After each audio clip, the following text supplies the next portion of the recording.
Olá, meu nome é Murilo. Eu sou aluno da disciplina de Inteligência Artificial, ministrada na Unifesp pela professora Helena Berton. Eu vou estar apresentando então o meu projeto final da disciplina, que consiste na detecção de câncer de mama com machine learning e alguns algoritmos de classificação. A proposta principal do projeto era aplicar os algoritmos e os conceitos aprendidos em sala numa base de dados real. Então, no meu caso, eu vou estar utilizando uma base de dados de breast cancer, de câncer de mama, que foi obtida a partir de um estudo na Universidade de Wisconsin. E a nossa principal variável aqui nessa base é o diagnóstico. Então, a gente pode ser dois valores, né? Ou maligno, M para maligno, ou B para benigno. Então, o que eu vou estar implementando aqui vão ser 4 algoritmos de classificação, sendo eles regressão logística, Key Nearest Neighbors, árvore de decisão e floresta aleatória. Além disso, eu vou estar implementando um conceito que não foi dado na disciplina, porém eu achei que seria interessante ver como ficaria e no que ele poderia ser útil na análise desses dados, que são os mapas auto-organizáveis. Então, eu vou começar aqui apresentando meu algoritmo. Eu comecei instalando o Minisom, que é útil para a criação desses mapas auto-organizáveis, é a única instalação necessária. Depois eu comecei a importar algumas bibliotecas, como NumPy para cálculos numéricos, Matplotlib para plotagem de gráficos, né? Pandas, que é bom para tabelas, e Seaborn, que é uma biblioteca baseada no Matplotlib, justamente também para esses gráficos. Aqui eu estou importando alguns módulos de algumas bibliotecas. Então, por exemplo, files aqui do Google Colab é só para criar um menu para o usuário entrar com o data frame que ele vai utilizar. Então, nesse caso, se eu rodar esse daqui, ele vai gerar esse escolher arquivos, justamente para ele poder entrar com os dados. Nesse caso aqui, eu tenho esse arquivo em CSV. E depois eu estou importando também alguns outros módulos que vão ser importantes mais para frente. Eu estou imprimindo aqui o data frame, o início dele, né? Que com a função head ele retorna 5 linhas, as 5 primeiras linhas, só para a gente ver como ele é. Então a gente tem essa coluna aqui que vai ser importante, que tem M e tem B também para benigno. Então aqui embaixo eu estou na verdade verificando qual é o formato desses dados, né? Então aqui o data frame shape na posição 0 ele vai ser o número de linhas, então eu coloquei na variável população. Na posição 1, que é o segundo valor, ele vai para info, que são as colunas, né? Então ele tem 569 pessoas e 33 informações diferentes sobre elas. Aqui embaixo eu vou estar vendo então se tem algum valor vazio, né? Porque é importante a gente tirar também do data frame para não atrapalhar nos cálculos e nas métricas na hora de implementar os algoritmos. Então, por definição, os valores vazios são o NaN, ou NaN em caps lock, Na ou a string vazia. Então, aqui eu estou basicamente verificando onde eles estão e somando aqui com esse emptyValues.sum, ele está somando cada coluna os valores vazios. Então, aqui a gente vê que tem, nessa coluna aqui, a gente tem justamente o número da população, ou seja, todos os valores são vazios. Então, a gente está aqui tirando esse drop NA, ele vai tirar esses valores vazios. E aqui eu estou chamando de novo o data frame só para verificar se os valores vazios foram retirados corretamente. Aqui eu estou então plotando o primeiro gráfico do algoritmo, que é um gráfico mais simples, só para a gente ver quais são os números desses diagnósticos, né? Então, aqui eu estou primeiro imprimindo a contagem dos valores B no diagnóstico e a contagem dos valores M, aqui com esse value counts.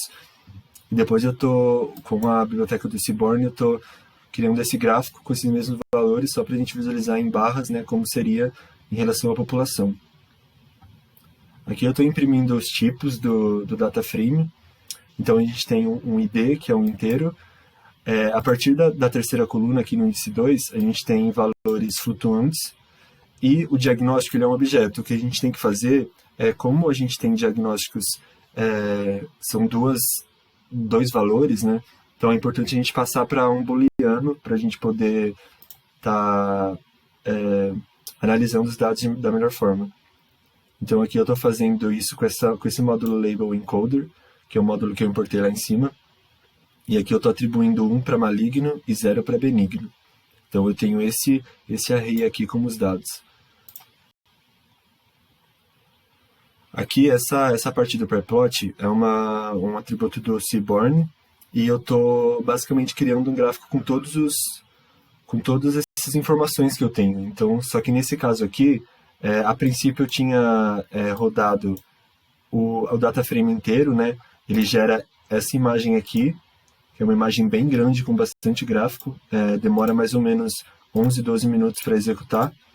Então eu acabei limitando aqui só para ter uma visualização de como funciona mais ou menos. Então a gente tem aqui esse diagnóstico de 0 e 1. O 0 é o azul, que é o benigno, e o 1 é o laranja, que é o maligno. Aqui eu estou só chamando de novo o data frame, só para eu ver se mudou direitinho aqui o diagnóstico. E aqui eu estou calculando então a correlação entre essas informações que eu tenho, né? No caso aqui eu estou pegando do 1 ao 12, eu estou pulando o índice 0, porque é o ID, a identificação do paciente não tem relação com nenhuma outra informação de outra coluna. Então com essa correlação eu consegui criar um mapa de calor. Esse mapa de calor eu entrei com alguns valores, né? São essas correlações, essas mesmas correlações que eu chamei aqui. Aqui eu estou só deixando claro que eu quero mostrar o valor, e eu estou transformando numa porcentagem, que eu acho que é mais fácil de visualizar. Então eu estou chamando com a função heatmap do Seaborn. Então aqui a gente tem o mapa de calor, ele mostra, né, por definição, a magnitude da relação entre esses dados, a partir da cor, né? Então a gente vê nessa diagonal principal, por exemplo, a gente tem correlação 100%, justamente porque é ela com ela mesma. Depois a gente vê algumas outras correlações, inclusive algumas negativas. Por exemplo, entre diagnóstico e o Fractal Dimension Mean. Aqui eu estou começando a criar os dados independentes e dependentes que vão ser necessários para calcular e verificar, né, a partir dos algoritmos de classificação, qual é a predição. Então aqui no X eu estou atribuindo os valores do índice 2, do índice 2, que é a terceira coluna, até o índice 31. Então aqui no Y eu estou colocando os valores do diagnóstico, que está na segunda coluna, ou no índice 1. Aqui eu estou só chamando essa variável que eu criei, esse array_x, que está recebendo esses valores, só para ver como ficou. E é mais ou menos isso, que são os valores, né, dessas informações que a gente tem. Aqui eu dei uma pausa nesse conceito para implementar os mapas auto-organizáveis. Comecei normalizando, eu estou utilizando esse mesmo array que eu criei aqui e vou normalizar entre 0 e 1, né? Eu usei essa função min-max-scaler, que eu estou definindo de 0 a 1, que vai ser normalizado, justamente para a gente ter uma porcentagem, né? Então aqui o array normalizado ficou dessa forma. Aqui eu criei essa variável som de self-organized maps. Eu estou chamando a função minisom. Por definição, a partir de algumas leituras, eu descobri que tem uma fórmula que a gente calcula para a gente poder entrar com esses valores aqui na função minisom. Cada base de dados possui valores diferentes. Então, no meu caso, era 5 vezes a raiz quadrada do número da população. Esse resultado é o número de casas na matriz. Então, eu tirei a raiz quadrada, acho que tinha dado 120 mais ou menos. A raiz quadrada arredondada deu 111. Então, eu coloquei aqui que o x é 111 e o y 111. Então aqui eu estou só definindo algumas coisas do mapa auto-organizáveis. Por exemplo, aqui eu estou definindo o dado, né, que são esses valores normalizados que eu acabei de criar. E o número de interação, que eu chamei de 100, né? Porque mapas auto-organizáveis são algoritmos de supervisão, algoritmos não supervisionados, então eles têm um conceito de competitividade também. Então, rodando esse train random 100 vezes e também chamando esse atributo que eu achei bastante interessante, que é o Activation Response, ele mostra pra gente, a partir dessas 100 interações, quantas vezes um neurônio, né, do mapa auto-organizável, quantas vezes esse neurônio foi considerado o best winner, né, ou o vencedor da competição, né, entre aspas. Então aqui eu comecei a implementar o mapa auto-organizável. Aqui, a princípio, a gente tem essas cores, que na verdade é bem parecido com o mapa de calor, né? E aqui eu estou definindo o que eu vou mostrar nele, né? Para a gente poder ver quais são os malignos e os benignos. Aqui eu criei dois arrays markers e color. Markers, a gente tem os marcadores, que aqui é um círculo, aqui é um square, um quadrado. Então é para 0 e para 1. Ele pega o índice do array. Então 0 é benigno e 1 é maligno. E aqui o verde e vermelho. Aí dentro desse for, eu defini algumas outras coisas. Tem alguns detalhes, por exemplo, isso daqui, que ele vai pegar esse marker que eu criei aqui, aí colocando mais meio, ele vai para o meio, né? Então é só só para deixar mais visualmente fácil de entender, né? Então aqui, esse daqui foi o mapa auto-organizável final, então ele classifica e organiza esses diagnósticos. Então a gente tem círculo verde para benigno e o quadrado vermelho para maligno. Aqui, começando a classificação, eu dividi o meu data frame em treinamento e teste, né? Então eu decidi fazer 75% para treinamento e 25% para teste. É aquele padrão de sempre, então eu criei essas 4 variáveis, 2 para treino e 2 para teste. E aqui eu estou usando essa função train test split, que também é aquele padrão, né? Que aqui eu defino como vai ser a divisão. Aqui eu estou fazendo o conceito de feature scaling, que também é parecido com a normalização que eu fiz ali em cima, só estou usando uma função diferente aqui, standard scaler, que vai normalizar o treinamento do X, os valores desse treinamento do X e o do teste do X. Aqui eu estou definindo então quais vão ser os algoritmos de classificação que eu vou estar utilizando. Eu decidi fazer uma função com eles, que eu achei que é mais fácil, porque eu estou chamando algumas vezes, e eu vou utilizar esse retorno também numa outra variável. Então eu criei essa função com esses quatro modelos, né? Então regressão logística, o K-nearest neighbors, que é o vizinho mais próximo, a árvore de decisão e a floresta aleatória. E aqui eu estou criando um array modelos, que é só para eu poder imprimir o nome certinho depois ali de qual é qual, para a gente poder comparar a acurácia e a precisão mais rapidamente. Aqui eu criei uma variável com o mesmo nome da função, que vai receber o retorno, que são as 4 informações de cada modelo, né? Quer dizer, a informação de cada modelo, entrando com o treinamento de X e o treinamento de Y, justamente porque eu estou treinando o meu algoritmo para fazer a predição. Aqui eu estou criando uma matriz de confusão, que, por definição, a matriz de confusão ela vai mostrar para a gente o número de positivos verdadeiros, o número de negativos verdadeiros, falso negativo e falso positivo. Então, aqui eu estou definindo o valor de cada um, mas na definição mesmo, como ela é uma matriz 2x2, o primeiro valor é um positivo verdadeiro, o segundo valor é um positivo falso, o terceiro valor, ou o primeiro valor da segunda linha, é um falso negativo, e o próximo é um negativo verdadeiro. Então aqui eu estou atribuindo essas variáveis para ficar mais fácil depois, porque aqui eu vou estar imprimindo a acurácia e também, por definição, o cálculo da acurácia a partir da matriz de confusão pode ser feito dessa forma.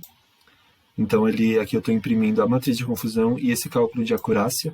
Aqui eu estou fazendo para o primeiro teste só, que é o de regressão logística, que eu estou só pegando o primeiro índice, depois eu coloquei num for que vai percorrer esse retorno da função, né, e vai fazer para os 4 modelos. Então aqui eu tenho para regressão logística, KNN, árvore de decisão e floresta aleatória. Então aqui eu tenho a acurácia de cada um dos testes. Então a gente vê que a floresta aleatória tem a maior acurácia com 96,5%. Depois aqui, esse cálculo da acurácia do teste, aqui com esses valores da matriz de confusão também poderia ter calculado a precisão, a precisão e esses valores aqui também do recall do F1 score.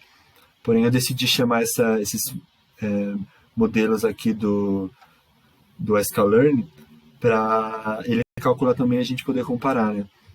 Então aqui eu estou fazendo também um for para fazer para os 4 modelos.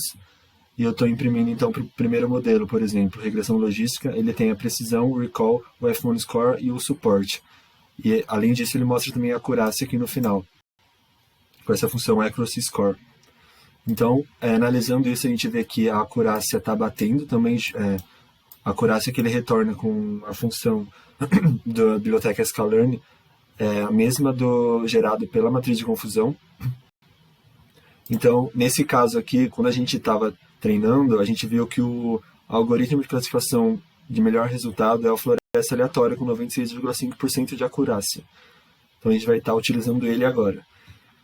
Aqui eu estou fazendo, então, eu estou só imprimindo o treinamento, o resultado do treinamento. Não é necessário, porque o que importa é o teste mesmo, final. Mas aqui eu estou, então, imprimindo a predição do treinamento e os dados reais desse treinamento. Aqui, quando a gente analisa, né, quando eu fiquei olhando por um tempo aqui, eu vi que tínhamos valores errados, né, justamente porque a acurácia dele não é 100%. Então aqui a gente consegue ver, eu utilizei essa forma aqui, chamei esse PLT figure só para definir o tamanho, fiz meio que como se fosse um código de barras, e chamei a pcolor, que eu utilizei lá em cima também para fazer os mapas auto-organizáveis. Eu estava testando e vi que deu para chamar os dois arrays aqui também. Então aqui ele está comparando, basicamente, a metade de cima é de um array e a metade de baixo de outro. Então quando tem esses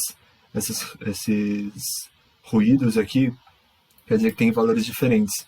Então acho que pode ser talvez uma forma melhor de ver se está errado em algum lugar do que ver por aqui. Aqui eu fiz o teste final, também com o algoritmo o de maior acurácia, né, que é o floresta aleatória. Então esses daqui são os dados da predição do teste, aqui são os dados reais. Também tem algumas diferenças, foram 5 no total. Então aqui a gente consegue ver como são menores os valores, ou as listas. Então a gente consegue ver com mais clareza que tem diferença. Nesse caso o valor escuro é o 0 e o valor claro é o 1. Aqui eu estou só terminando o meu algoritmo, só comparando com um modelo de menor acurácia, que é a árvore de decisão. Ela tem 93,7% de acurácia, é a menor acurácia que a gente encontrou. Então, aqui eu estou fazendo a mesma coisa e vendo só a diferença, né? Que aqui tem mais ramificações ou mais ruídos nesses dados. Então é isso, esse foi o meu trabalho. Concluo então que dentre os 4 algoritmos de classificação que eu utilizei, com maior acurácia é o floresta aleatória. Porém, apesar da gente ver o quão importante é esse algoritmo e quão útil ele é para a automação de uma análise de dados, é importante ressaltar também que como esses dados são dados reais de diagnósticos de pacientes reais, então talvez seja sempre bom buscar uma acurácia ainda maior por estar lidando com vidas humanas, né? Então, como a gente tem alguns erros aqui no final, é importante perceber, né, e concluir isso. Além de que ele é bom, ele também pode ser meio traiçoeiro, visto que se a gente tem 5 valores diferentes nesse teste final, então quer dizer que são 5 pacientes que foram diagnosticados de forma errada. Então, por exemplo, era benigno, mas na verdade foi diagnosticado como maligno a partir desse teste.